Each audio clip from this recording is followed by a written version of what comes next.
relationship with your skeleton? It helps me stand up. Do you think, oh yeah, at all times there's a skeleton inside me? No, like, I don't know. I don't know that I really think about it from day to day. You don't think that when you die and decompose, that's just your skeleton hatching? Ew. That's really gross. No, that's like the grossest thing I've thought of all day.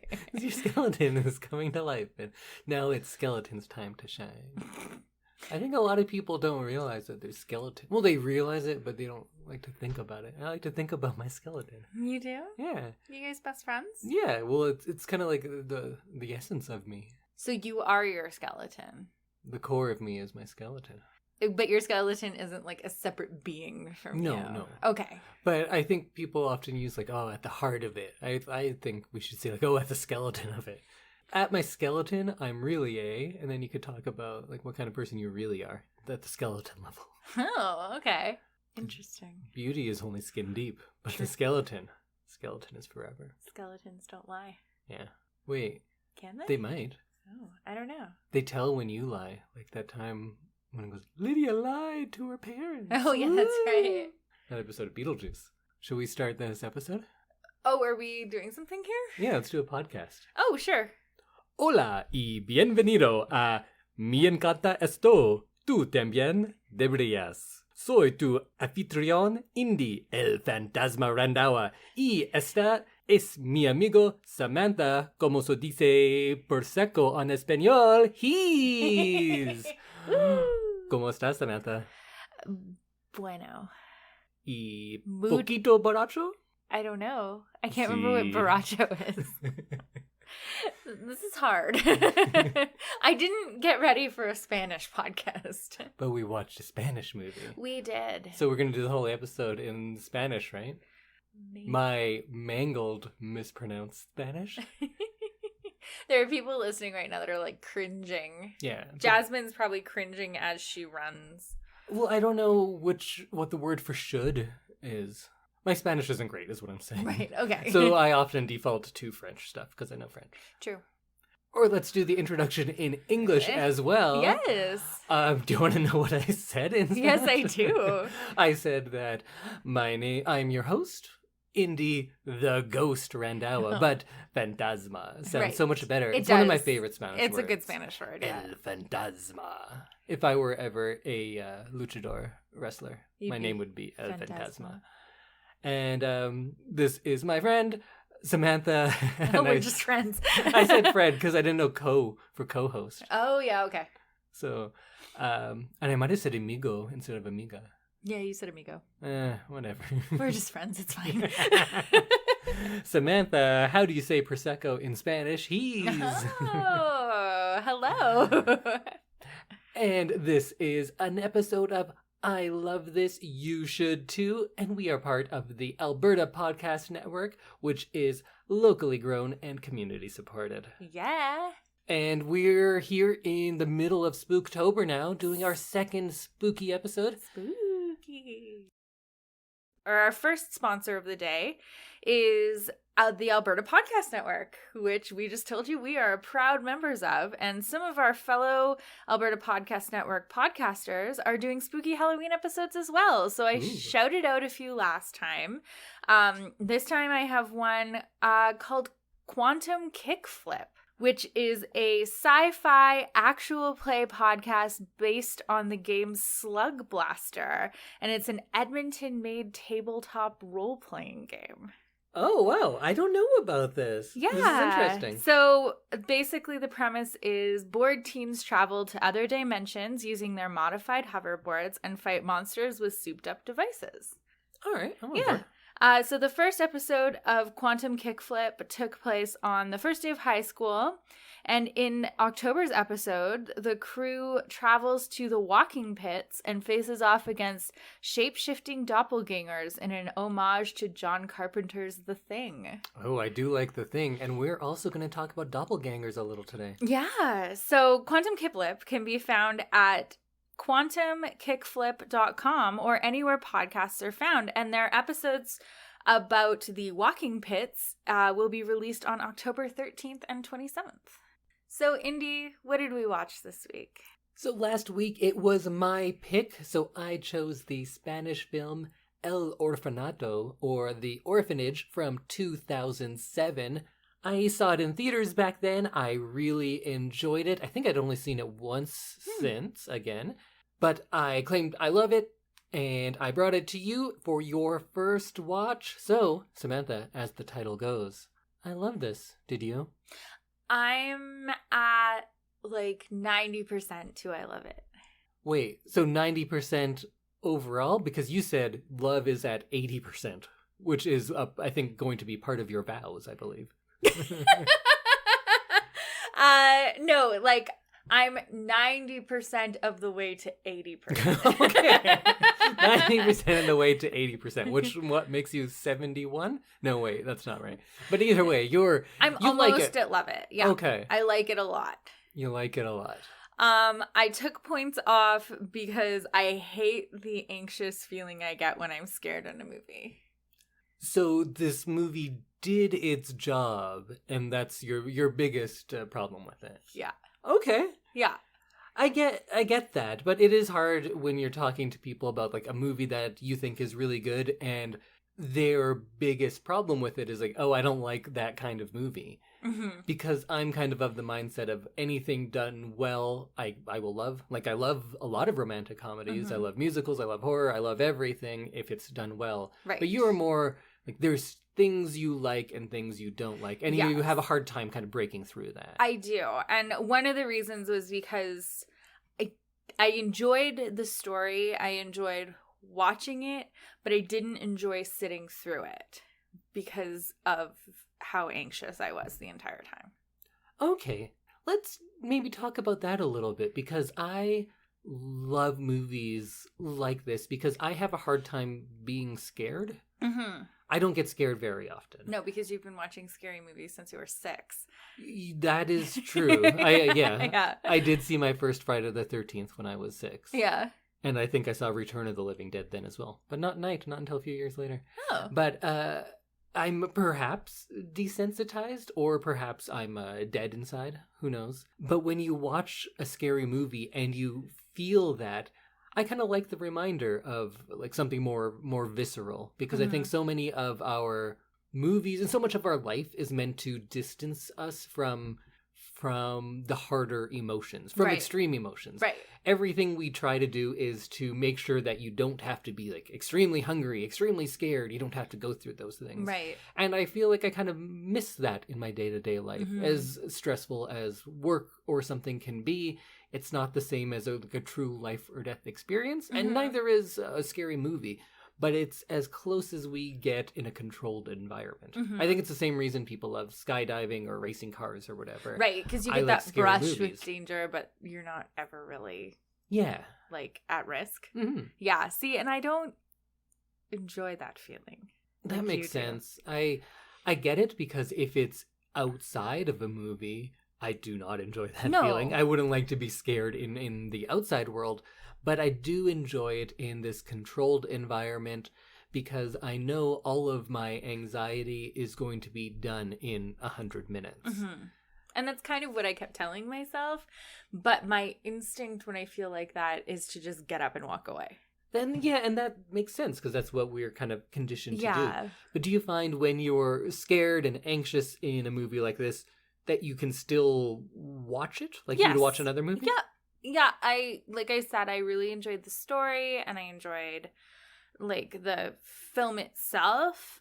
I would have enjoyed it more if it wasn't so scary. Right.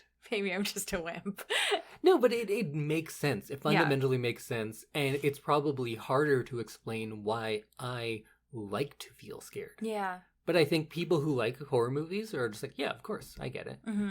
And a lot of the horror movies I like aren't even really scary. They're almost like fun. You celebrate the fear. Yeah. This one I do think is a scary movie. It's legitimately scary. This is probably one of the scariest movies I've ever seen. That was going to be my next question. Yeah. So we won't get into all the specifics yet, but if you're not familiar, this is more of a film analysis and review show. So it's not going to just be like, that was good. And it's definitely going to have spoilers as well. So if you haven't seen The Orphanage, go check it out now before you listen to the rest of it, because I think there's a lot of really good things that we are going to spoil, and it will not have the same effect if you watch the movie after listening to us. Yeah. But I do think you should watch the movie, listen to us, and watch it again. Yeah. So I think this is one of the scariest movies I've ever seen because it deals with something that I'm like legitimately scared of. Creepy children? Ghosts. Oh, ghosts, yeah. And I don't want to get into like are ghosts real debate with people, but like I have lived in a house that was very haunted. That's why this movie was so scary to me, was because this is like an actual fear that I have. That makes sense. If you could actually see yourself in the situation, because maybe if you're watching a werewolf movie, you're like, well, werewolves aren't real, so what's the...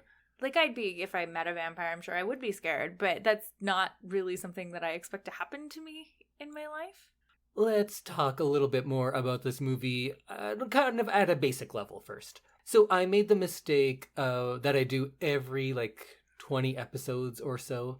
I guess I didn't even intend to do it, but I was looking for a Spanish language trailer to put up on our show notes. Right. And of course, all of the things I found were not trailers at all, but rather The Orphanage explained, because nobody got it, I think? Oh. So we'll come back to that. That's weird. But another thing I kept coming across was this is not your traditional horror movie. Did you find this a traditional horror movie and what you think a horror movie is? Yeah. I think this is a return to traditions, absolutely. I totally think so. Because there's so many campy horror movies that are kind of the genre now. Like what, for instance? Well, I'm just thinking about the Jason movies. Okay, I don't think one of those has come out in the last 15 years or so. Okay, but maybe there has been that kind of thing is what people think of first when they think of horror, I think. Maybe. I think you are pulling a classic indie and being 20 years late. Because just how I always think, it's 1985, right, guys? Yeah. I think you're doing that this time. I think what people think of now as horror is jump scare. Right. And a little bit of the, and lots torture. Of gore. Yeah. That kind of stuff.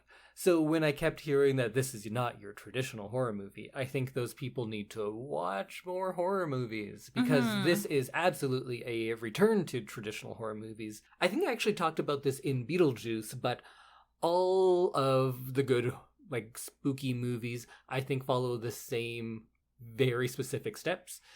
The first little bits is about your setting with some initial little spooky things. And of course we get that here when they go to the new home, the orphanage. Right. You get that in The Shining when they're going to the Overlook. You get that in Haunting of Hill House. Everything happens like that. And then one person is convinced about the supernatural, others are not. Usually it's a child that is convinced first. Right. That happens here. That happens in all of those movies.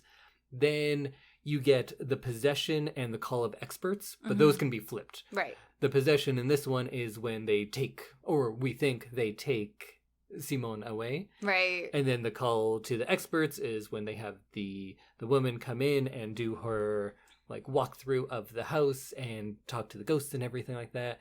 Eventually there's a confrontation. In this one, it's when she sets up everything when she was a child. And then you usually in these movies have a really happy resolution with peace. Right. And we can talk about how happy this is, but there's definitely a peaceful resolution to this. I thought there was a happy ending. But Poltergeist, The Shining, Amityville, all of them follow these exact same steps. This does as well, so I definitely think it is a return to traditions. So did you think this was more effective than the kind of jump scare driven horror? Yes. Yeah. I hate jump scares, more than I hate being scared.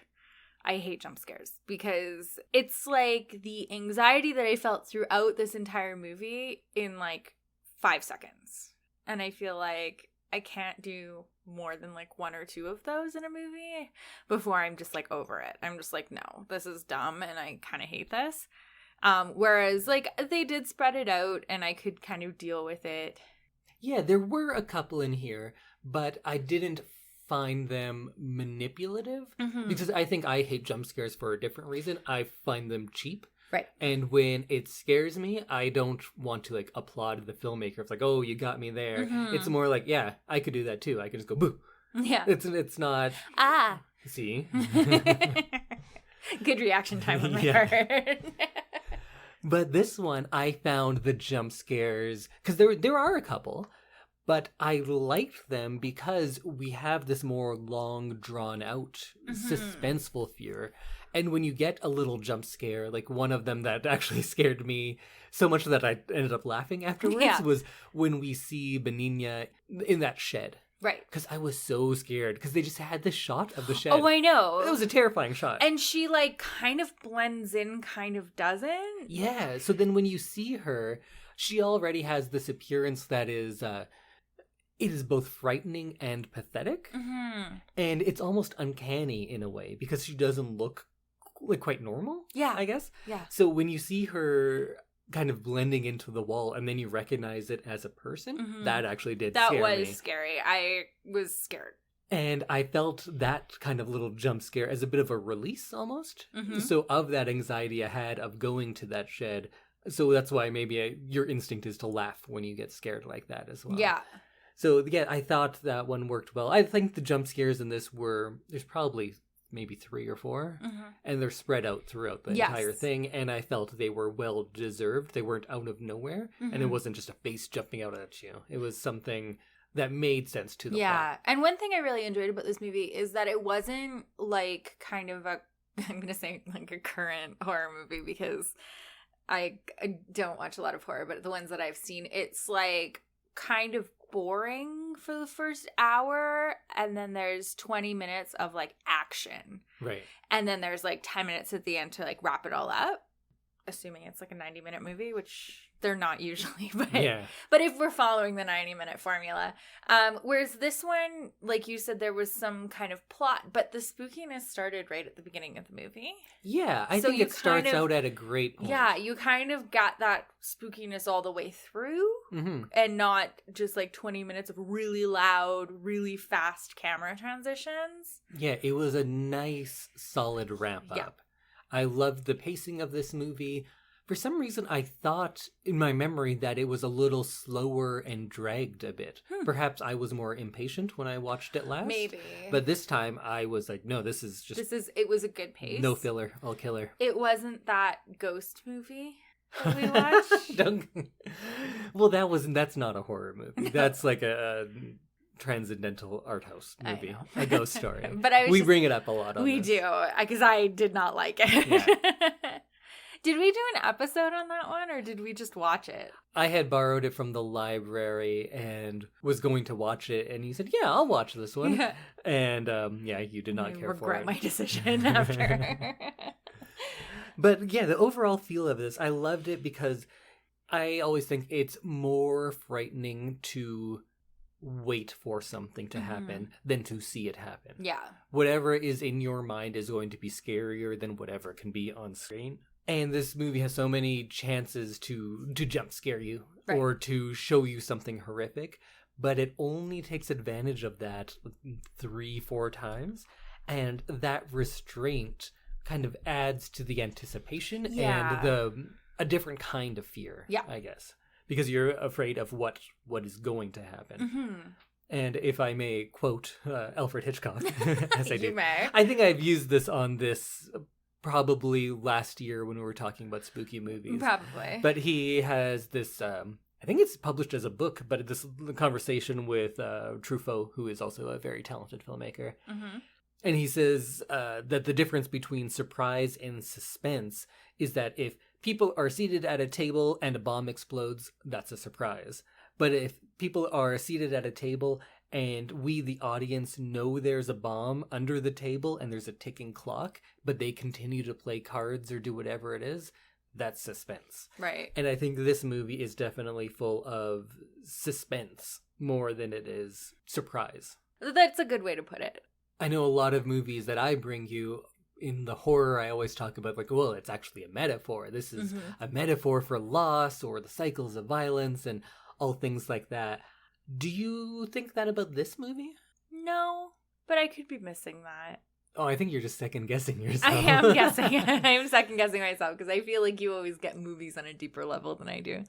But I also said in why I love this is part of it is its simplicity and return to tradition.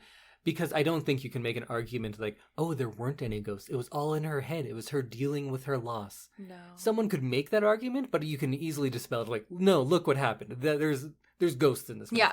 This movie posits a world with ghosts 100%. Yeah. I think there's a little things you could say, like maybe that part was just in her mind.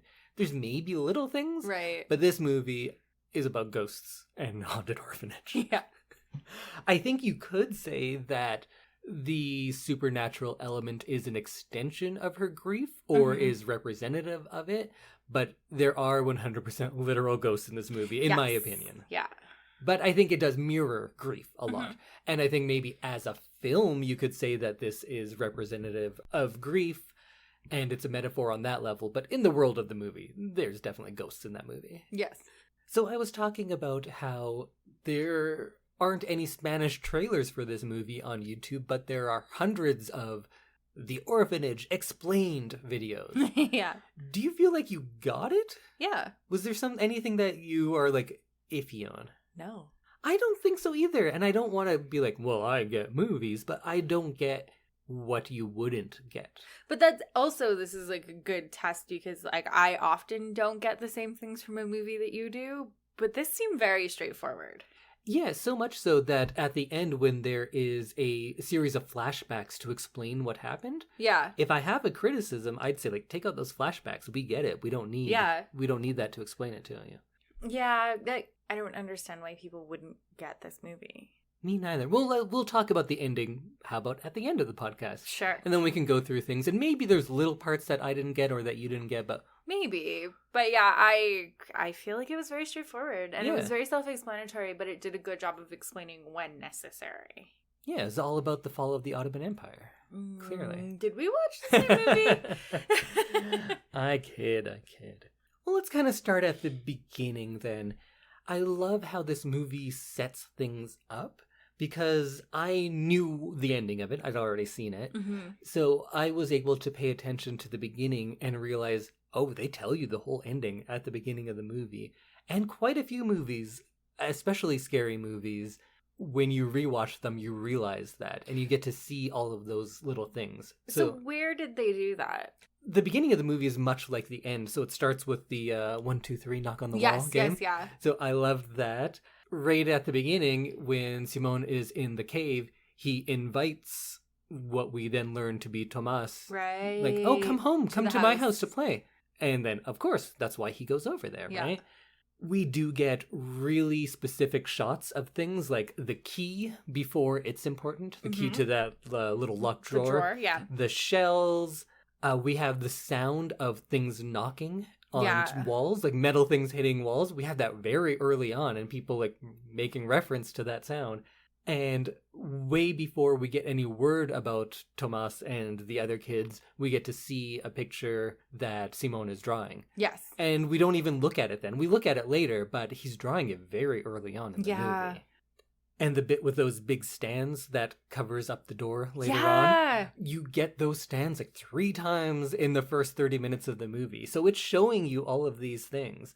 It even covers the camera at one point. The camera is at the point of view of, I guess, what the door would be. And she puts the stand and it covers the camera, not letting you, the viewer, move. Right. Which will, of course, foreshadows what will happen later. I like with the, which saint is it? St. Anthony? There's a saint medallion that the husband gives. I think it's St. Anthony. And it's the patron saint of lost things. And he says, well, give it back to me when you find him. Yeah. And then she gives it back to him. He finds it. Yeah. Yeah. So all of those things are set up in the first half hour. And it's just well done. Yeah. I agree. So I know we'll talk about the ending later, but was the ending a big surprise for you? Yes and no. I was surprised at the fact that he had died because she had thrown the stuff back in the closet. Part of me wondered if he'd either gotten crushed by one of those like metal Oh, so you holes. did see those things and think like, hey, this is something's wrong Yeah, here. and because Oh, I knew interesting. that he was like fond of hiding, right? Like, so I thought maybe he'd hidden in that closet. I didn't think beyond the closet, like in a basement. Right.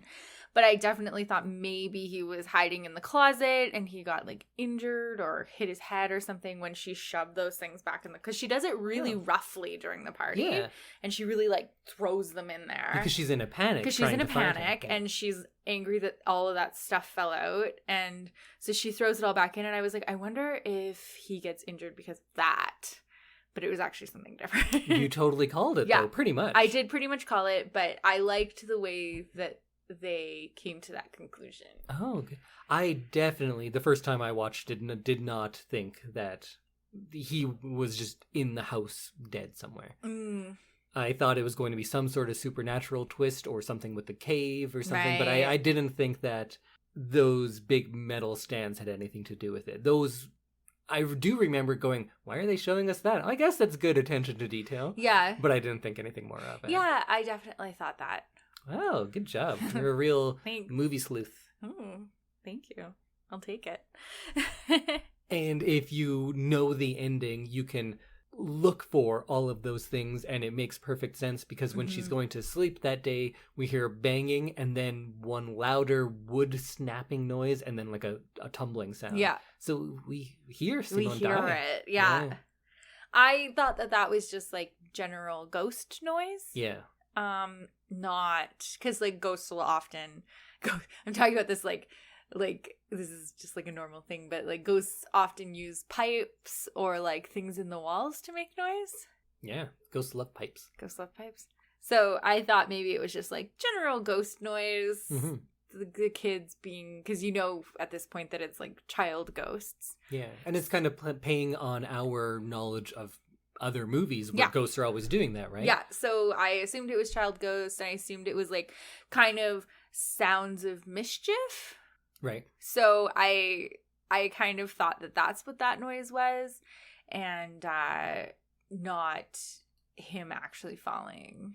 Yeah, because why would you think that? But I love that it's in there so specifically, and they draw attention to it, so then when you find out the ending, you're like, that makes sense.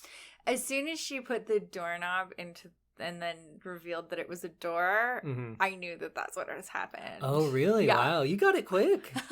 As soon as she put the doorknob in the door after pulling the things off the door. Right, because you were keyed in on those big stands. Yeah. So as soon as she pulled them off the door and realized it was a door and put the knob in, I was like, I bet he's down there. Wow.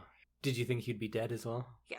Oh, poor Simón. I know. For a second, when she picks him up and, like, he's talking to her, and there's, like, all the noise of the ghosts and everything, I kind of thought maybe for a moment, but then it becomes pretty clear that she's having, like, a delusion. Yeah.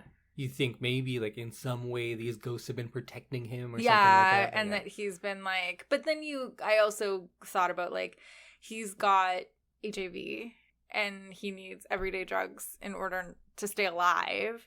So... But maybe ghosts are the cure for HIV. Has anyone tried that? We should tell the scientists. Yeah, well, I know someone who's working on the HIV vaccine. I know. Maybe we need to get ghosts into the equation. We'll tell I'm going to tell my sister, try ghosts. Try ghosts. But I thought about that and, you know, food. Like, humans need food and water, and you can't just live in a basement forever. So, and it's been like 9 months at this point. Yes. So I was like, it's very unlikely that he's still alive, because also there wasn't the invention. Like, they didn't insert magic into the story. Right. So there's no magic in this story. So I was like, nope, this is just ghosts and bad luck. Yeah, no magic. Just no ghosts magic, and bad luck. Just ghosts and bad luck. Oh, what a bad day. And maybe some mental illness.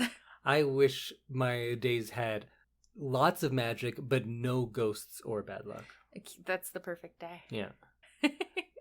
Let's go back for a moment. And there's one other thing that they set up that I liked, and that was their kind of Peter Pan story. Yeah. And that's another one where at the time, my first viewing, I was like, yeah, Peter Pan, whatever. But then you see how important it is. And Simón says when talking about Peter Pan, I'll never grow up. Yeah. And he doesn't. Oh, I know. I didn't catch on to the Peter Pan thing until the end. Yeah. And it's such a great parallel to draw with Peter Pan, because they're talking about how all of these children never grow up, just like all the children at the orphanage, of course, except for Wendy leaves and she grows old. Yeah. But Wendy can't go back. Yeah. And there's only way that she can go back is through death. Yeah. So that's what happens to her, and she goes back. But I think that's the most basic level that it works on. But I also think it works on a level of Peter Pan and this kind of end up being stories about creating a family where you can. Right? It's not about your traditional family. It's about creating that yourself in the situation you're in. Yeah. And the children have done it. She has done it when she was adopted and then created this family with another adoption. And now she's doing it again by going back to the children. Yeah, exactly. I did like that, and it made the ending very sweet. Yeah. And horror movies are always full of rules. And they set up the rules, and I'm fine with any rule you set up as long as you follow it. True. But one I liked in this one a lot was the closer you are to death, the more capable you are of seeing that other side. Oh, I agree. And that's something we see in other movies as well. But it's a classic, but it's a really fun one. I like that a lot. I think that is very true. And I also think that maybe that's true in life, like real life. Oh. Like, you often get like people dying who are like on their deathbed who will talk to like long dead relatives. Mm-hmm. And I think that might be the fact that you're like kind of 1 foot in, 1 foot out. Again, I hope that to be true. Yeah. And I want that to be true. But I'm so boring that I'm like, oh, it's probably because you're closer to death that you're just like trying to get everything in there, and maybe you have that belief, so of course you're going to do it. And maybe if the situation you're in, you might not be in the best mental state. True. But I like yours much better. But I think that you just grow closer, and as you know you're dying and you've kind of accepted it, then that allows you to be kind of like half in the afterlife and half in real life, or like alive life. Whether it's actually happening to me or not, if I'm close to death, I'm going to start talking to all sorts of dead people. Yeah, do it. I think it's also comforting. Cleopatra? Is that you? I think it is to be people you know, but... Oh, really? Yeah. Oh, well, I guess that's good. Although my mom... Talked to Cleopatra? No, she talked to the queen. What? So my mom... What? Tell me. So my mom had her first knee surgery, and she's probably going to kill me for telling the story, but... She is. So she had... the nurse gave her too much morphine. And so we didn't realize, but she was kind of slipping into this like almost overdose. And so she was having trouble keeping her eyes open. And my stepdad, Eric, and I were talking to her, and we were trying to gauge like how out of it she was. And so we were like, do you know who's here? Do you know what's like, where are you? And we were like, who's here? And she said, oh, you know, my daughter and my husband, even though like we were the ones talking to her. So it was like step one, we're like, okay, something's wrong. And then she's like, and the queen. And we were like, okay, something's really wrong. But you don't think that was a ghost thing. You think that's just a morphine thing. It was probably just a morphine thing. But I feel like... Did she specify which queen? No. Could have been Cleopatra. Okay. Yeah, you're right. See, maybe it was her. Okay. Yeah. It all comes back to Cleopatra. I assume it was Queen Elizabeth, but then it makes it less ghosty. It does make it unless it was Elizabeth I. Oh, maybe it was Elizabeth I. Anyway, so I do believe that like if you are closer to death, you can just like talk to people. Or perhaps the other explanation that is posited in this movie, that seeing is not believing, it's the other way around. So if you believe in something, you can then see it. True. That's why I need to get on board with believing more so I can see some ghosts. Yeah. No, I totally agree with that. And I think that like once you accept that it's real, it's less scary for one. And wait, if you think it's real, it's less scary? But if I'm like, ghosts aren't real, wouldn't that be less scary? I think because there's an explanation for it then. But the explanation is terrifying. I know. The explanation is terrifying, but I think it's less fear of the unknown then and more like fear of the actual thing. Perhaps. But you know me, I love the unknown. I embrace the unknown. I know you do. I realize that the vast majority of things I'll never know. And it just frustrates me. It doesn't scare me. I hope, my true belief, we're kind of way off topic now. We are, yeah. But what I'd really want, because I don't need an afterlife with heaven and everything. What I want is, like, I just want to find out what happens. Mm-hmm. Like, just tell me what happens in the end. Yeah. And they'll be like, in the end of what? And it's like, in the end, I want to know what happens. The end. Yeah, that's what I want to know most. Anyways, Anyway, back to this movie. Yeah. Well, we were kind of talking about seeing is believing, so let's take a very labored segue and talk about the visuals of this movie. Okay. How did you find this movie aesthetically? I found it very nice. It's gorgeous. It's gorgeous. Oh, I love it. I can't believe this is a first-time director. I don't know the cinematographer, but they were amazing. Like the set dressing, the way it was filmed, the light. It's also timeless. Yes. If you said, oh, this movie takes place in 1920, I'd be like, yeah, I could see that. Yeah. If you said it takes place in 2020, I could see that as well. Yeah. It's only that one time when we go into the city where you get to see, like, what year it actually is. But then also Benigna, or whatever her name is, has, like, such an old-timey baby carriage, too. Yeah, that it's, like, almost like it could still be 1920 or whatever. So I found that nice because you were so ambiguous on the time that you didn't think about it. Yeah, and I think it's probably doesn't make any real sense, but older things are scarier, right? We're in 2020 now. We should definitely have 80s ghosts, right? But if you had a movie where there was a ghost who had like a side pony and was singing True Colors, it wouldn't be scary. I don't think I'd be as scared, yeah. Or singing She-Bop. That'd be better. Because they'd also be dancing. Yeah, doing that 80s dance, yeah. Yeah, neon's not scary. You No. know? It's just not. Neon spandex is not scary. No. Well. On the right person. But yeah, there's something really scary about like a Victorian ghost. Right, and the outfits these kids had, super scary. Yeah. And I think maybe some of it has to do with the fact that like old-timey ghosts or old-timey people, like they were more stern looking. Like you think of all the photos and portraits and stuff that you see of people and they're not smiling and they're sitting very stiffly and they've got those like high collars and everything and they look very stiff, which translates well to ghosts. And I think it's anything you can't remember. Mm-hmm. And I'm not even that old, but I'm already getting to the point because I now have some very young coworkers and they talk about the 90s. And it's like, oh, so the 90s were... And I was like, no, I remember the 90s. You're wrong. That's not what happened. And the fact that 90s style is like back is real weird to me because we remember it. We do. I don't like things coming back that I remember. That I've already worn once. Yeah. Yeah. Because not only does it make you feel old, but it can't be used in a horror movie for us. No. So I wonder if when we're elderly, we'll see movies where there's 90s ghosts. Because now it's just like... And they'll be like, it's Britney, bitch. And you're like, what was that? Because now it's just like... Bring it sexy back. What? Huh? Who's that? Are you done?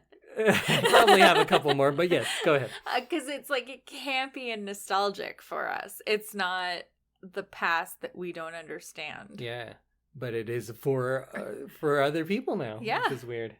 But yeah, I love the visuals of this. I feel like in a lot of the times there's a symmetry, or maybe not even symmetry, a balance to shots that's similar to Wes Anderson, because we talked about how Wes Anderson is so meticulous in his setup, but it's different. It doesn't have that same artifice of Wes Anderson, and I don't mean that as a bad thing. It's just he is like an artificial filmmaker. It's stylized, it's over the top, and it's beautiful for that. Right. But this has a lot of those same elements, but it still feels much more natural.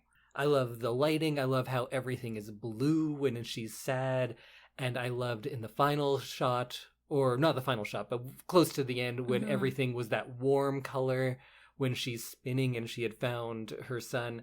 And then the color drops off to be that cold blue again. And it's just a simple lighting thing. It was so much more effective than a lot of more complicated things that are done in other movies. Yeah. No, I definitely clued in on that. And the lighting and the like atmosphere of it was so effective. Yeah, because this movie relies so heavily on building that atmosphere of both fear and sadness as well. And I think without this like great cinematography and color palette, a lot of that would be lost. I'm sure like jump scares and stuff, that's always going to work. Yeah. But the kind of the deeper emotion, the deeper core of this movie, the skeleton, if you will, would be lost without this attention to detail visually. Yeah. Like the scene where she's pulling the bags out of... Oh, yeah. Like you feel how dusty and like... Yeah. She always wears white when she's discovering the truth. Oh, I know. Really funny. She had some impractical outfits for some of the stuff that she was doing. The only one that I really found like appropriate was when she was wearing a tank top when she was having her like set up the orphanage. Oh, that like montage. It was like a Home Alone montage. Yeah, it was. I really like that too. And it was like, I was like, yeah, that's what you'd wear when you're doing like home improvement stuff and you're doing a lot of like physical work. A tank top. Yeah. Not a long sleeve white shirt. And I know in a movie that has both darkness and light, light is going to spill into things, but I felt like there was extra attention placed to light seeping into dark areas. I'm not sure if that was just in my mind because it's something I'm looking for, or if that was a very purposeful and metaphorical choice that having light find its way through darkness and having these themes of looking for something throughout the movie, if that's intentional. If so, brilliant, because like there's that one time where when she close to the end when she opens that door finally and she sees the stairs, and from up there it's lit more harshly than anything because it's just that one light bulb thing. And you get to see really harsh light on the first few steps, and then there's a really dramatic drop off into darkness. And in the past we hadn't seen that at all. Light always seems to find its way slowly and slightly through the darkness, but there we didn't. But then it cuts to a shot from the basement of her walking down the stairs, and it's just a gorgeous shot, and we have this light spilling its way down and illuminating a path for her to find the truth. It was such a beautifully shot movie, and I'm so happy that they continued it all the way through. And when I said she always wears white when she's discovering the truth, that wasn't just a like, why would you wear white digging through that? But I think there's a purposeful attention to colors that people wear in this movie. Do you remember when we did The Sixth Sense way back on episode 2? Go check it out. That was episode 2? Yeah, that was the first thing we did. In The Sixth Sense, they use the color red. When red is on screen, the next thing you see is either going to be a death or someone who's already dead or someone who knows something about death. Red is the color of people who are close to death. Right. And I don't mean like about to die, but close to death in some sort of way. Maybe you're a murderer. That can be close to death. Well, that's like the red blanket she was holding when she thought she was holding him. Oh, was it red? It was red. For some reason I didn't. I thought it was. It was like a deeper red, like a burgundy almost. Okay. It was definitely in that color family. Yeah, and there's so many shots of like maybe there's a not a teeter-totter, but one of those spinny type things, a merry-go-round type thing. Yeah, old tiny and it'll be like a red thing on screen in an establishing shot, and then the next shot is going to deal with some of the like ghosty type things. That was a really good way of showing that there was going to be like a ghost or something. Was they'd show the shot of the thing turning like one segment, and it was like, oh, something's coming. This time watching it, I was able to pay attention to things a little more closely, and Simón is wearing this maroon sweater when he's drawing his imaginary friends, and that is him. He's accepted that ghosts are here, and he's drawing them. That's his acceptance of them. After Simón disappears, Laura is wearing the same sweater, like in a bigger size, the exact same material. I swear it's the same one. And that's when she is now accepted that ghosts have taken him. And she's believing in the ghosts. Right.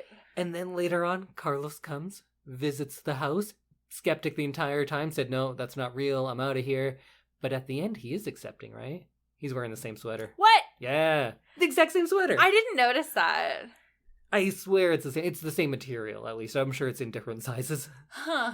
But it's this woolly maroon sweater. Interesting. Yeah. I didn't notice that. So that is like the symbol of them each accepting that this whole supernatural world exists. And they do it at different stages through the movie. Wow. That's crazy. That is something that I did not notice, but is very smart in the costuming in the film direction. I think because I'd already know where the movie's going, right? I can pick up on those. Because if you saw the red sweater, you're like, whatever. Yeah. Because you don't know where exactly that Simon's gonna die. That's so crazy. Huh. You just like blew my mind. He had seen The Sixth Sense, I guess. Probably. Another thing has in common with The Sixth Sense, creepy kids. Yes. So creepy kids work on you, huh? Creepy children, yeah. I don't know why. I was about to say, why is that? I don't know. So many movies use it.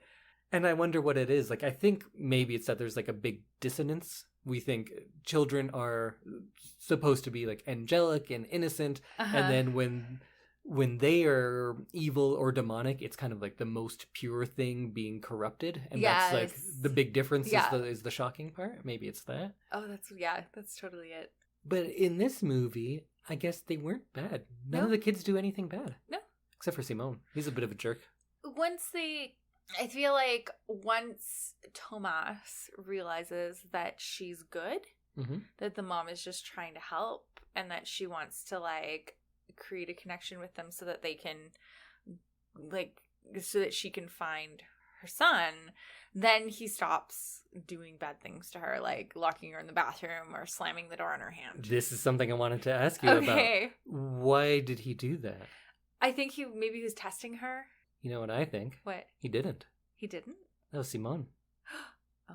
When we find Simón at the end, so he was... He's got the mask on! Yeah.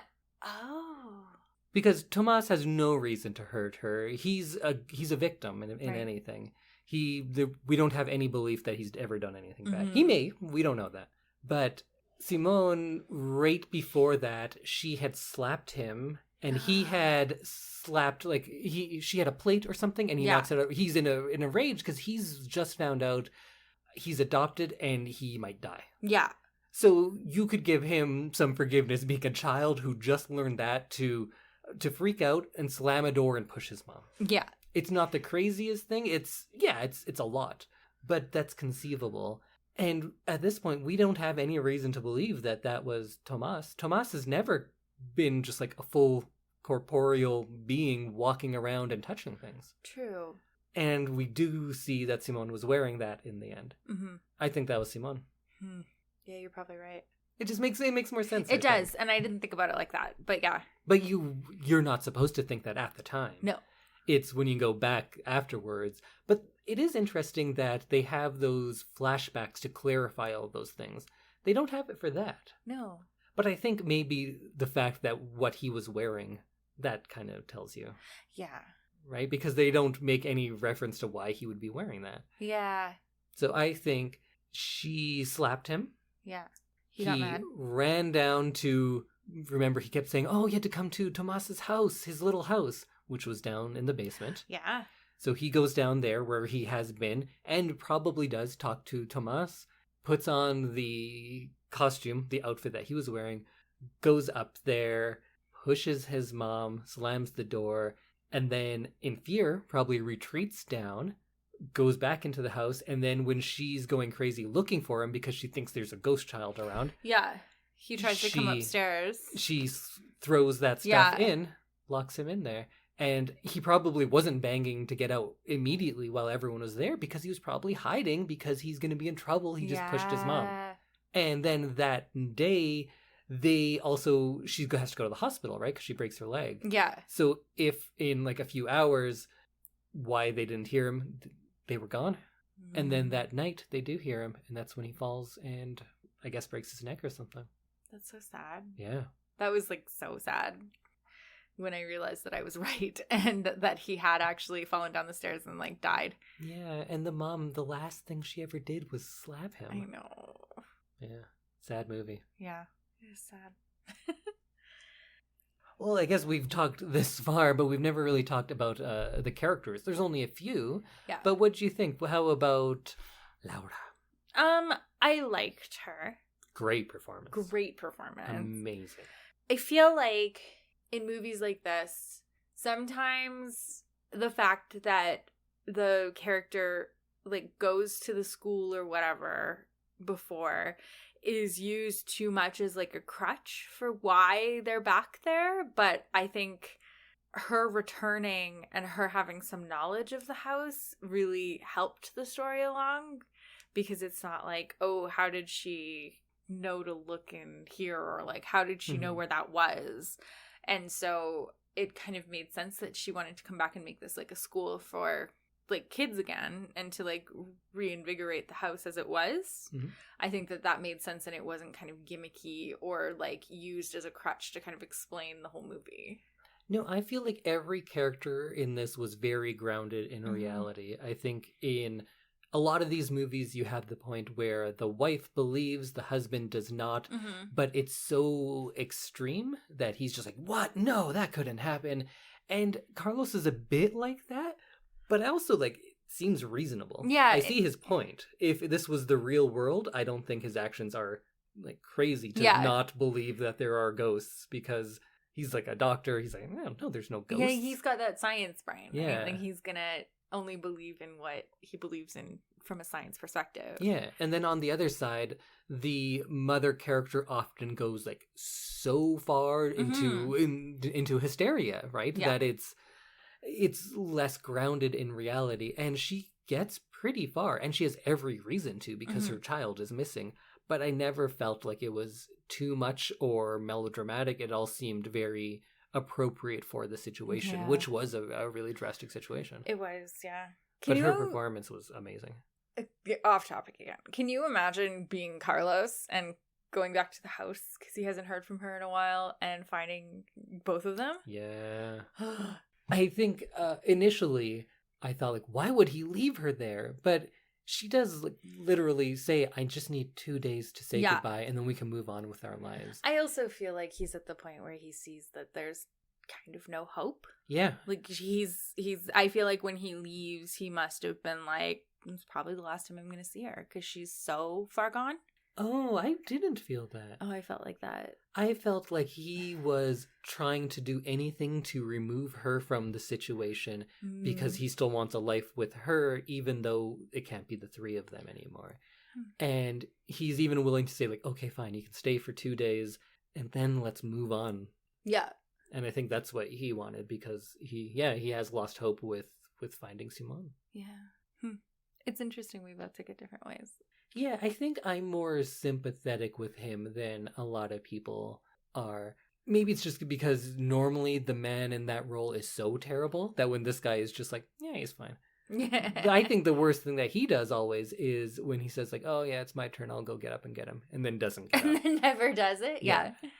Which is kind of appropriate for the rest of this movie, right? Because he doesn't do the things that she and Simón need him to do. Yeah. So I guess I don't love him or anything, but I don't think he was a terrible person. No, but it was interesting to see his side of this, which is basically just his wife spiraling into like the abyss. Yeah. But it turns out though she's right mostly. Yeah. They just believe in different things. I think it's like a fundamental difference in beliefs that kind of separate them in the movie. What about Simón? You said you thought he was creepy from the beginning. Yeah, he was creepy from the beginning. I didn't think so. Really? No, I thought he seemed like super cute. He was cute at the start, and then in the cave, that's when he turned to be creepy. I think the situation of him talking to someone that you can't see is creepy, but I don't think his like demeanor or performance was creepy. Oh, I found him very creepy. I also hang out with a lot of children for work. I don't just like, go out and hang out with children. But I don't know. I've seen a lot creepier kids is all I'm saying. Really? Oh, yeah. There's some creepy kids out there. No, but I thought he was cute. Interesting. Yeah, no, I thought he was, and it may be because he is the same size as the kids in the orphanage. Mm-hmm. Like he's like the same height. And he's orphan sized, yeah. He's orphan sized, yeah. Well, he was an orphan. True. But yeah, so it felt like he was one of them more than like alive. Oh, like even when he was walking around. Well. Yeah. And he also, I guess, eventually did feel more a part of that world. Yeah. As did Laura. But it just, like, it seemed like he fit that role well. Mm-hmm. And that's kind of what started off the creepiness. Speaking of creepy, what about Benigna? Oh my god, creepy. So creepy, So huh? creepy. When she arrived with the papers, I was like, something's off here. And what I love is that Laura also is like, hey, something's off here. Yeah. It's not one of those movies where she's like, oh yeah, here's our daily schedule, here's some keys, Yeah. whatever. She was like, why are you here? Yeah. Why do you need to know that? There's something wrong here. Yeah. Yeah. It seemed like, because I was like, she's a social worker, but like they've already adopted him and they don't have any other kids at the house right now. And why like, is she asking about the house and what you're fostering. going to change? Yeah. Like I was like, this doesn't make any sense because I assume that they're getting the house ready to pass an inspection.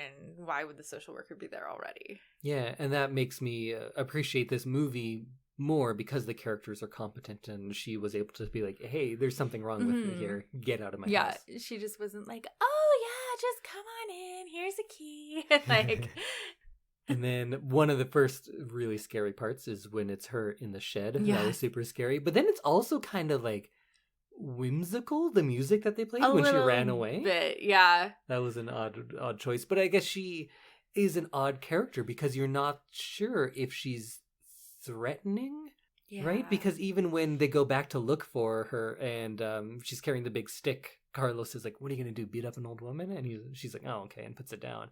So he rips it from her hands. Oh, okay. But there is this idea of like, well, she's not that bad, right? Yeah. So you're not quite sure how threatening to take her. And she looks, like I was saying before, strange, and that's unsettling. Yeah, those glasses. But not like scary. And like, she's unsettling. Yeah, definitely. She's a ghost too.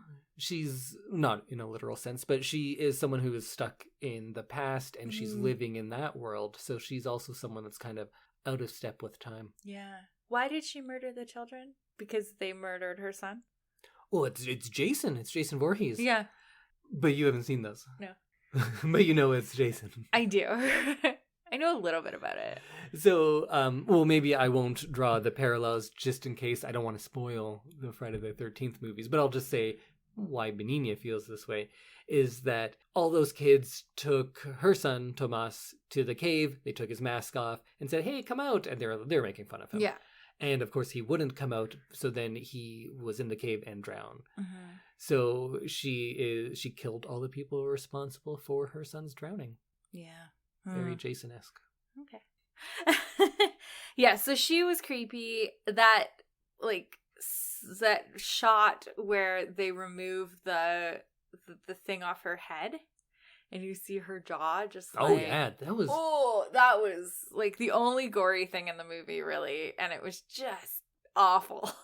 I know that Guillermo del Toro is only the producer of this one, but he also, like we saw with Pan's Labyrinth, will have very little gore. And when it's there, it's effective. Feel so it. That's kind of what I was thinking, because I was thinking about Pan's Labyrinth. Was there another one that we watched? I don't think you've seen another one of his yet. Okay, anyway, it felt very him. Yeah. And I had to check, and I checked before we started recording, but I was like, oh, I thought he had like a bigger part, like a role in making the movie, but maybe he just consulted on that. He may have been more hands-on because the producer depends, it varies greatly what they do.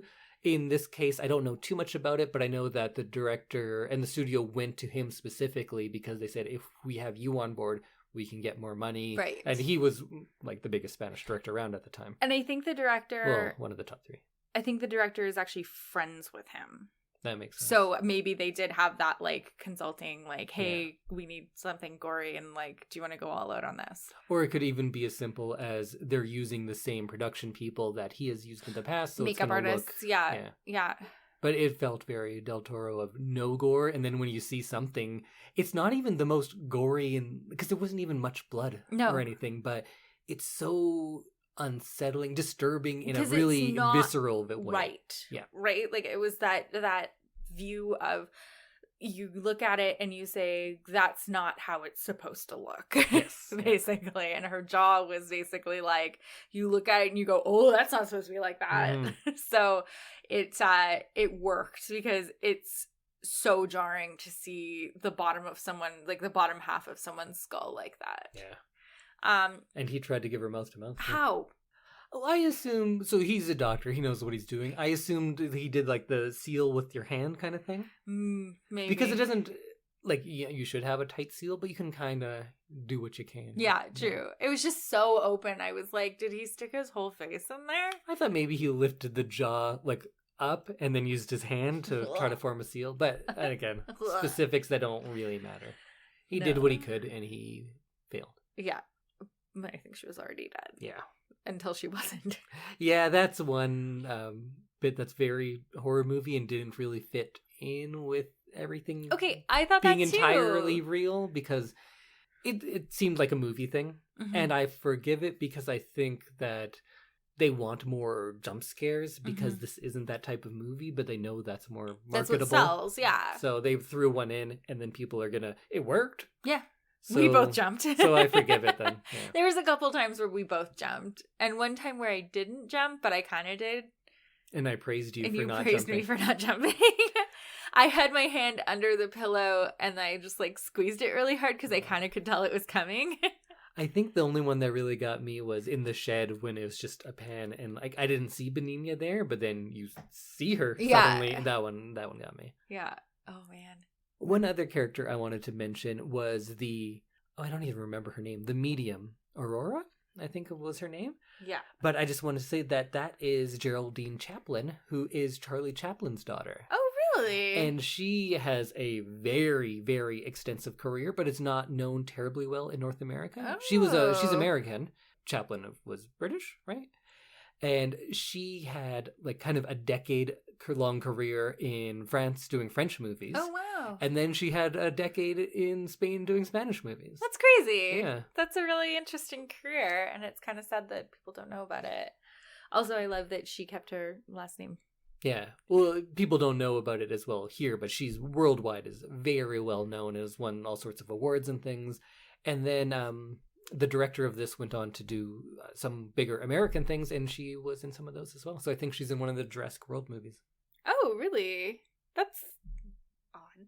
I don't know why that's odd, but just... Well, it is odd. Like, the people who made this making a Jurassic World seems like not quite right. Yeah, that's what seems odd, is because it doesn't seem like there's a lot of crossover into, like, Chris Pratt movies. Yeah, but then if you look at people who directed like Marvel movies now, it's like true. We're so getting you directed a lot Hunt more... for the Wilder People. How about a $400 million Marvel movie? Yeah. Oh, you did 500 Days of Summer? We'll give you like $900 million to do this now. Yeah. But how about the scene with the medium? It's quite different from the rest of the movie and seemed more fitting with a lot of other contemporary horror films. How did you feel about the whole medium sequence? I liked it. It added like a layer. I really like those shows. I can't remember what it's actually called now. BuzzFeed Unsolved. Yes, the supernatural ones. I love that kind of thing where they're investigating, and this added such a layer of like kind of allowing her to think, like, know that she's right. That it's not just her, that other people are in the world with her and believe her. I'm sure based on how I normally talk about movies, the expectation for me right now would be like, no, they should have kept it somber and timeless and not had all of that kind of technology, and that whole scene is just too much like reality TV. I loved it. I thought it was great. It was great. Because what it comes down to is it was effective at being scary, first of all. And then, yeah, that character stuff that you were talking about works well. And I think as much as we might not want it, that is a part of our world now. Those types of shows, this sequence in a horror movie, it has been around for as long as so many other tropes in horror movies. So it's a part of things now. It's not something that is gimmicky and only of this time because it's been around for long enough.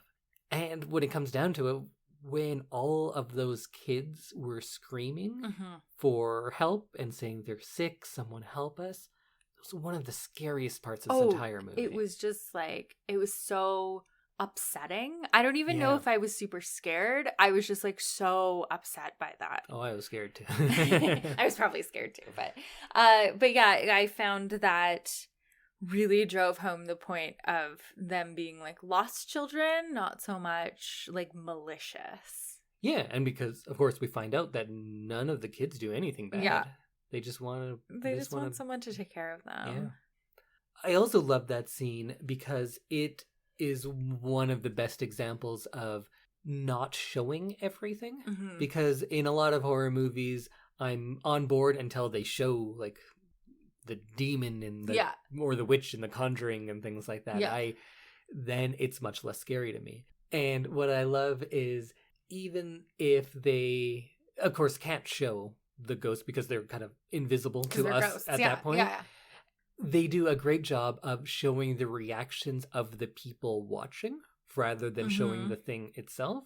And that is so much scarier because the performances in this are so strong when we just see the fear on, I'm not sure the actress's name, Belén Rueda, I think. When we see the fear on her face or those other people there, that is what's scary. Because if we actually got to see children being sick, crying in their beds, I don't think that would have been as scary. No. I think this was the best way they could have done that. So I really did enjoy that scene. I enjoyed Laura's face because during this scene, you see her realizing that these are her friends. And she had left the orphanage at this point, right? Oh, yes. Yeah. So she is kind of realizing that she knows these children, ghosts, and she's like kind of reframing how she's approaching it now. That's right. I didn't catch on, but that must have been the realization point because then she stops when she comes back, she's like talking to them as like, "Hey, come play. Yeah. Let's work this out." Yeah. And so she starts out scared because you hear screaming and it's kind of a spooky thing that they're doing, and then kind of moves into her being like, wait a minute, I know these kids. And then wait a minute, what happened to them? And then she's so determined to figure out what happened and to try and help them in order to get her son back. And those sequences when she's watching the old video as well, that was really creepy. Yeah. I loved how Carlos is still like a skeptic. Like he's like, that man, Professor Leo or whatever his name is, he was in there for an hour. He could have played with all the cables and set this up. Yeah. It's like, but it's true, he could have. Yeah. Like I could, with the equipment I have, I could fake that. Yeah. But at that point, like, I don't know, if your kid's missing, I would be willing to believe anything. Oh, for sure. Right? It's any possible avenue, which is why I think Carlos lets them do this in the first place. I think he was letting them do that for her sake. Yes, and I was just going to say, I think also because he can see his wife spiraling kind of in front of him, and so he's trying to really, like, placate her so that she doesn't get any more, like, dangerous to herself. Yeah. Were there any other scenes that really stood out to you that you enjoyed before we get to the ending? I think her sitting at the table, setting everything up, and then sitting at the table waiting for the ghosts to come, like her first attempt to... Also like in Home Alone. Really? Yeah, the Home Alone montage ends with Kevin sitting at the table. Oh. Yeah. Huh. But yeah, like her first attempt to kind of contact them was by setting up that dinner or that lunch that she remembers fondly and trying to like... She made the same pie that they were poisoned with. I know. That seems like a bad call, actually. I know. But maybe she didn't know that. She probably didn't know that that's what poisoned them. Why would she know that? Yeah. But yeah, so that was like kind of a scene that they did the flashbacks for, and I kind of loved it. Yeah. That was really fun. And also when this kind of is the ending, but when the blind girl comes and touches her face. Oh, yeah. Well, we'll talk about that because I love that as well. Okay. One little thing I really liked early on in the movie is the sequence when she is in bed and she's telling her husband like exactly how she feels. And she's so bare and raw. And the performance, again, I think was just amazing. And if that wasn't enough, and it was such a good scene just as it was written, as it was performed. But then we get to see the feet in the bathroom. Yes. with light spilling into the darkness, and then the light turns off, and it turns out it was Carlos there, and who was in the bed with her.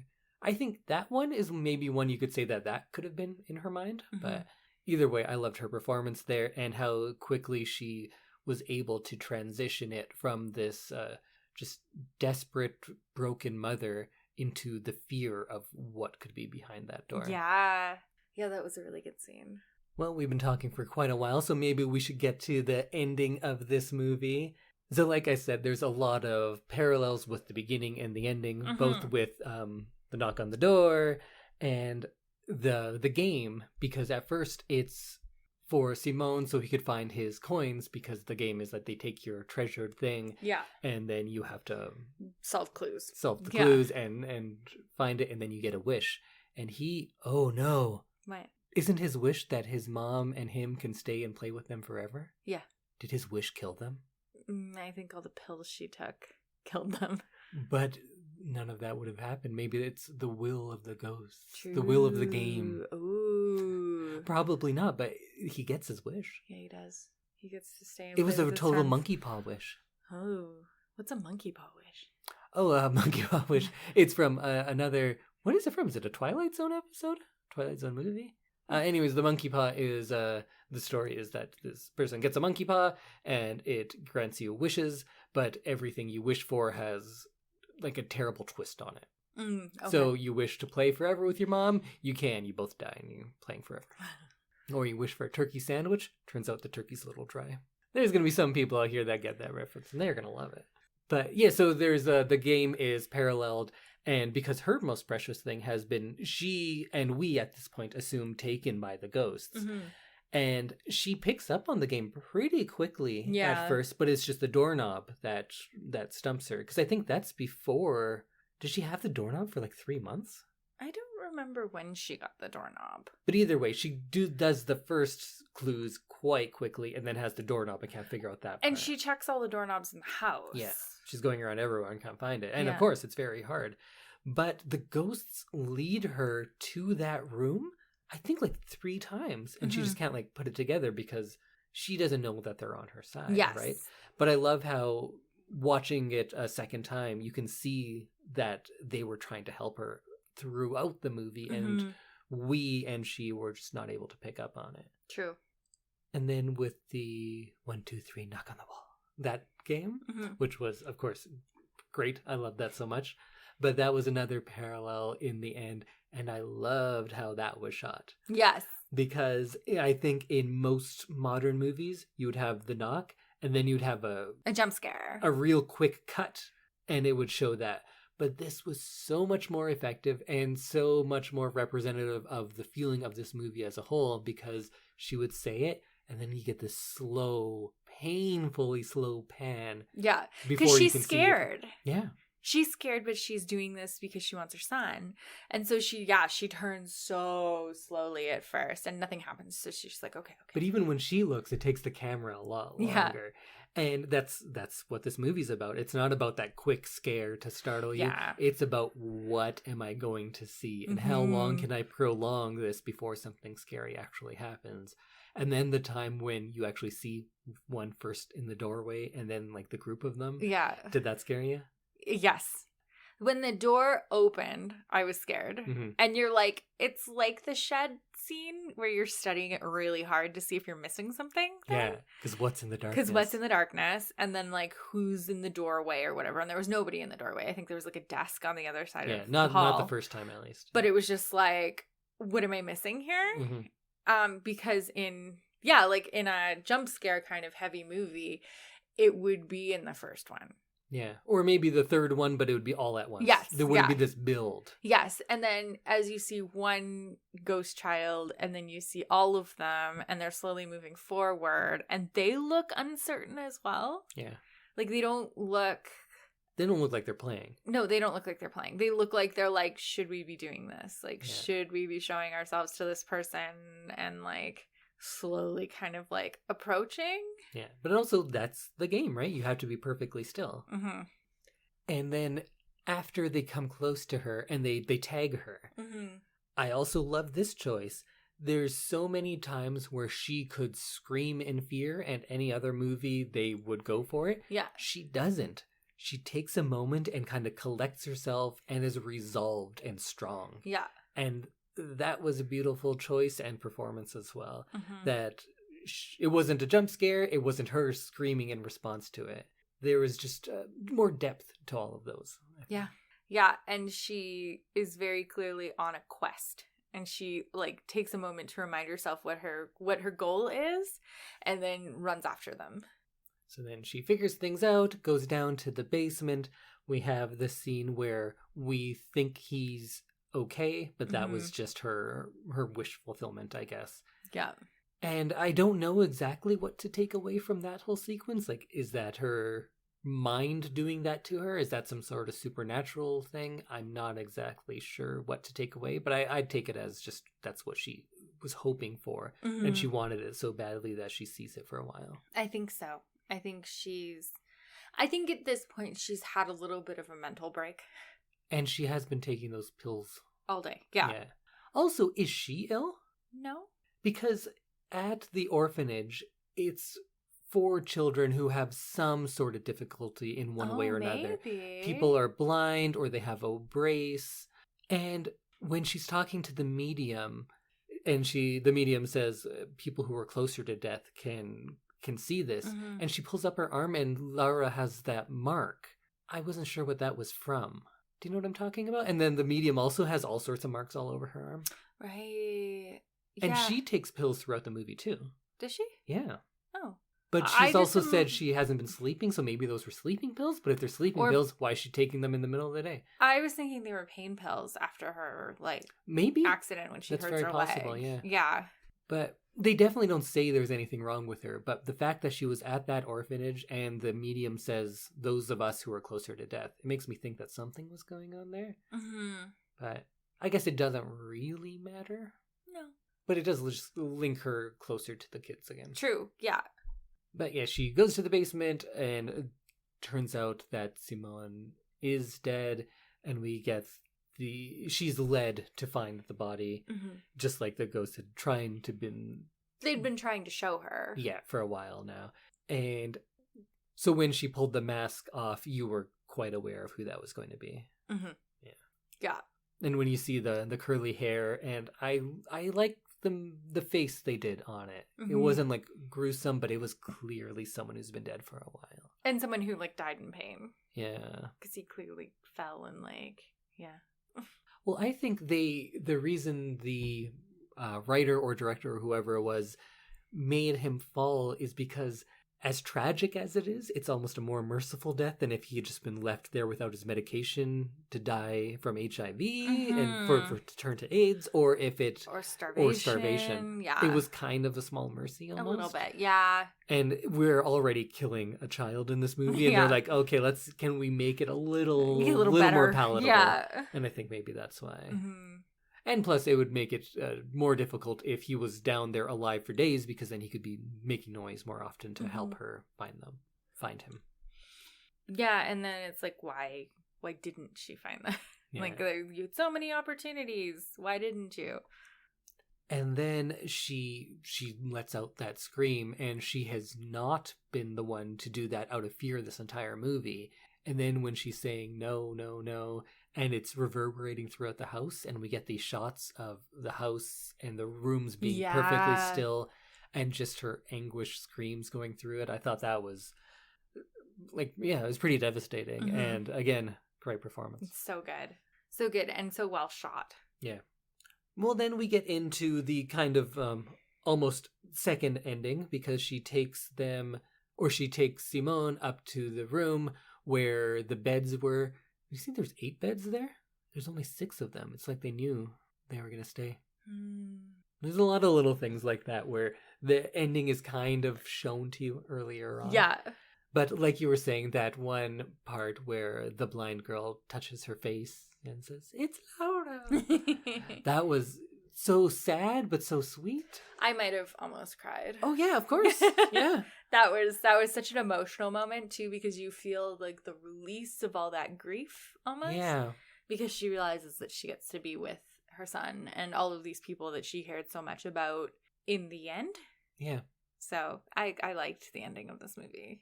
And again, I think people could make the reading like, oh, this is all in her head. But I think there's enough there that these ghosts were real. So why wouldn't her kind of ghost afterlife be real as well? Mm-hmm. So I'm on board for saying that everything that happens in this movie pretty much happens in this movie. I think everything happens in this movie. And I like that they actually had a blind actor playing a blind person. Did they? Which they don't have a lot in movies. So I that's like nice. that. Yeah, that's always frustrating when they have someone who doesn't have that, like, health issue playing someone with that. Mm-hmm. And yeah, like, there's so many people who play people in wheelchairs and then, like, are not actually in a wheelchair. Right. Except in Mac and Me, he was actually in a wheelchair. Yeah. That's why that movie's so great. Your favorite. But yeah, then we get the lines about like, oh, it's like Wendy, she's gotten old, and that she's gonna stay and play with them forever. And as sad as the movie is, and it's pretty crushing. Yeah, it kind of ends on a happy note. They as get happy what they as want. this could be. Those two, the mom, Laura and Simón get what they want. Yeah. In the end, which I like. Yeah, and me, who wants a bleak ending to everything, I was very happy to get it because I loved the characters so much. Like she, again, I keep saying it, great performance. Yeah, for sure. I liked the way that they ended it, and I liked what they did with Carlos when he finds his necklace again. Yeah, let's talk about that. So what do you think happened there? I think because she pulls it off in like anger when she realizes that he's dead, the son's dead, and I think it probably just fell on the ground and they didn't find it when they were taking care of the bodies. Yeah, definitely. Yeah. But what do you think happens with Carlos? What do you think his journey is at the end there? I think he's come back one last time to, like, closure maybe. Mm-hmm.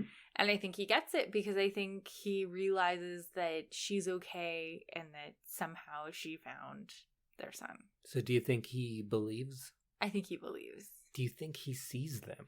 No. Do you?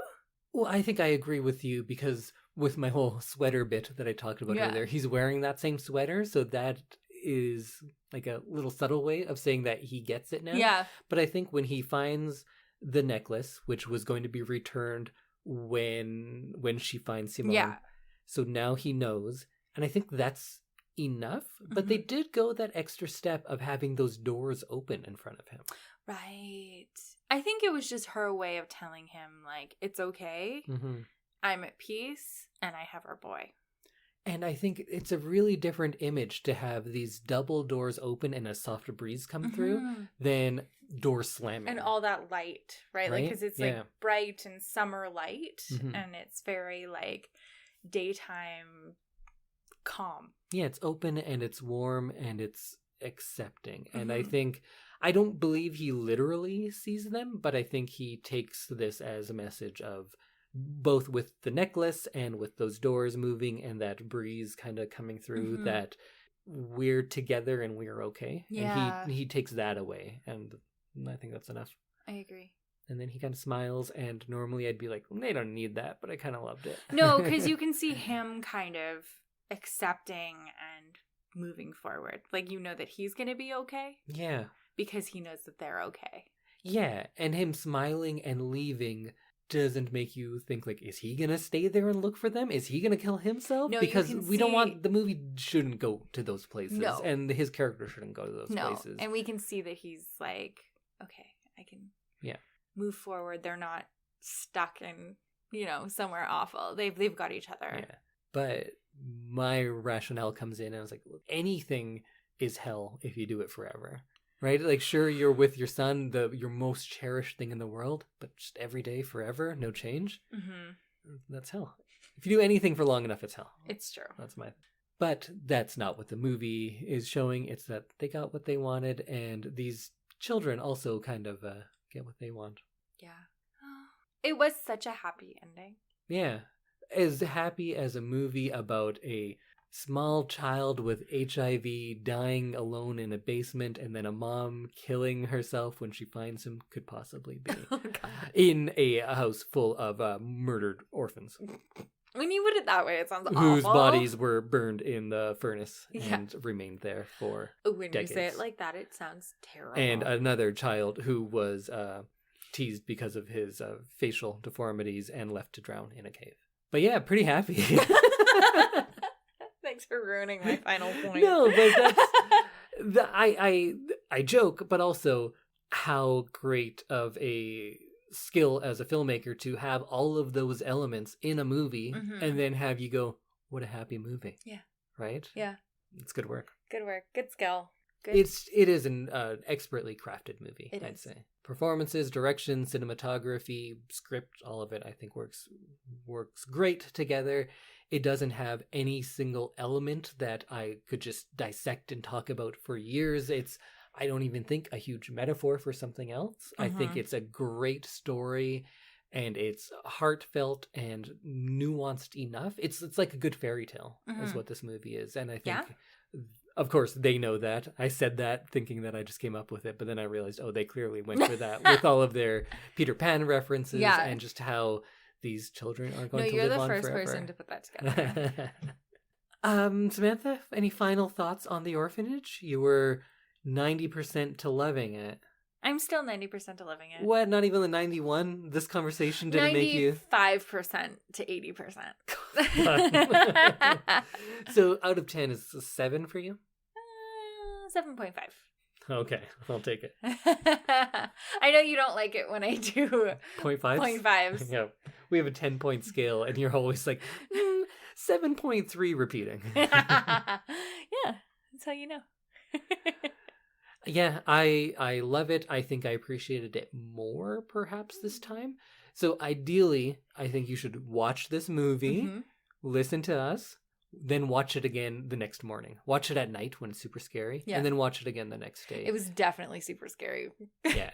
But as great as it is at being scary, because I also think this is one of the scariest movies. It's not for a lot of people, but this is one that definitely works on me. But I think as scared as I was the first time watching it, I didn't appreciate some of the other things. And being able to watch it a second time, knowing where it was going, I thought it's not going to be as good of a movie because the surprise and the fear is the heart of this movie, the skeleton of this movie. But when I watched it again, I was like, it's not. The fear is not the skeleton of this movie. That relationship, that longing, the despair and desperation is the skeleton of this movie. Whoa, man. Yeah. Great movie. Check it out. Everyone should watch it. Orfanato from 2007. Well, let's take this opportunity to thank our second sponsor of the episode, and that is our good friends at the Edmonton Community Foundation. So the ECF acts as a bridge between donors and charities in an attempt to create a strong, vibrant community here in Edmonton for generations to come. And you can start an endowment fund by yourself or with a group, and once it reaches $10,000, it can start distributing funds. And this year, the ECF is focusing on millennials, and that is part of their Vital Signs, which is an annual checkup conducted by the foundation in partnership with the Edmonton Social Planning Council, and it measures how the community is doing. And if you'd like to learn more or start one of these funds yourself, you can go to ecfoundation.org. That's the Edmonton Community Foundation at ecfoundation.org. Let's get that money. Yeah, get it. Or you give it first. Oh, okay, yeah. Then you get it. Right. They, I'm sure, can explain it much better than I did. But my explanation is first you give it, then you get it. True, yeah. I think that's how endowment funds work. I think that's First you give it, then you get it. That's how life works. Whoa, yeah. That's just good advice. It is. For how to live your life. Yeah. First you give, then you get. Exactly. Is that karma? No, how we use karma isn't really... Oh, okay. Let's not get into that. Yeah, that's karma, man. That's karma. Okay, well, we will see you next week when I reveal what my spooky pick for October is, and maybe we'll tell some ghost stories. Yes, we'll definitely have some spooky things for you as our Spooktober continues. Mm-hmm. I'm feeling pretty spooky. Me too. I'm excited about it. I'm excited to learn about what your movie is going to be because you haven't seen many horror movies that without me because you kind of didn't watch them before. Yeah, so I'm exactly. excited to. Can we get any little hints of what the future has in store for us? It's magical. Oh, black magic? I'm not going to say anymore. Okay. It's a nutcracker, isn't it? Yeah. So spooky. Okay, we'll see you next week. Adios a todos. Oh, bye.